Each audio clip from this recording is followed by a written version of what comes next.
Mengapa harus menghemat air? Air. Tahukah kamu, 75% tubuh kita adalah air. Setiap hari air akan keluar dari tubuh kita. Saat cuaca panas dan saat berolahraga, air akan keluar dalam bentuk keringat.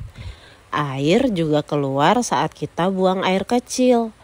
Air yang sudah keluar harus diisi lagi.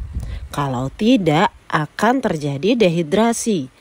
Caranya adalah minum air sebanyak 2,5 liter atau 8 gelas setiap harinya. Jumlah air di bumi dari dulu sampai sekarang tidak berubah. Mengapa? Karena air terus bergerak. Ini dinamakan siklus air. Jadi, prosesnya adalah air menguap menjadi awan karena panas matahari. Lalu, awan menurunkan hujan ke permukaan bumi. Proses ini akan terus berulang. Air di bumi terdiri dari 97% air asin dan 3% air tawar. Kita hanya bisa mengkonsumsi air tawar. Sebagian besar air tawar adalah es yang ada di kutub. Sisanya yang bisa kita gunakan terdapat di tanah, sungai, dan danau. Polusi. Air bersih yang kita gunakan berkurang karena polusi. Polusi disebabkan oleh limbah pembuangan pabrik dan yang paling banyak adalah limbah rumah tangga. Contohnya, air dari mencuci baju, air dari mencuci perabot, toilet, dan sisa makanan yang tidak habis. Jumlah pemakaian air. Mari kita hitung banyak air yang kita pakai. Menggosok gigi dengan air yang terus mengalir akan menghabiskan 12 liter air setiap menitnya.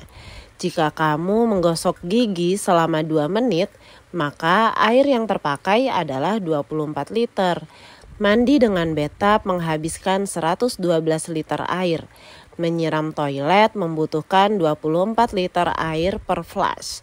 Jika kamu ke toilet 5 kali, maka air yang dipakai adalah 120 liter. Mencuci piring menghabiskan 12 liter air per menit.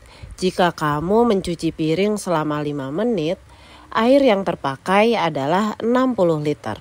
Mencuci baju dengan mesin cuci membutuhkan 160 liter air. Jadi, jumlah pemakaian air yang kita gunakan per hari adalah 476 liter. Krisis air. Beberapa negara di dunia mengalami krisis air bersih.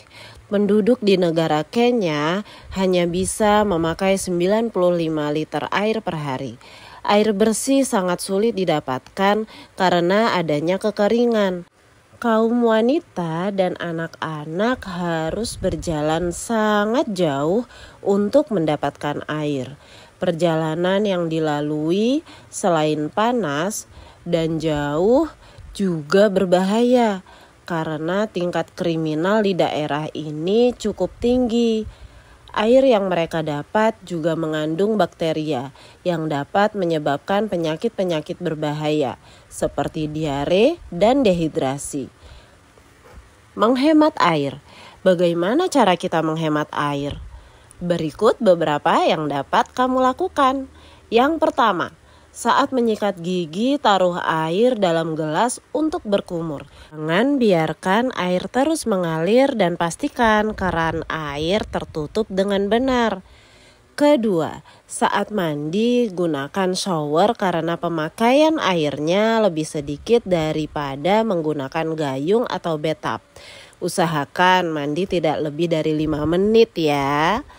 Ketiga, pastikan cucian baju ibumu penuh sebelum dicuci, karena air yang digunakan untuk mencuci semua baju sama banyaknya dengan mencuci satu baju saja. Keempat, saat mencuci piring, tampung air dalam baskom untuk membilas piring. Cara ini lebih hemat daripada menggunakan air yang terus mengalir. Dengan itu saja, kamu sudah membantu orang-orang yang kekurangan air. dan mengubah masa depan mereka menjadi lebih baik. Yuk kita hemat air mulai dari sekarang.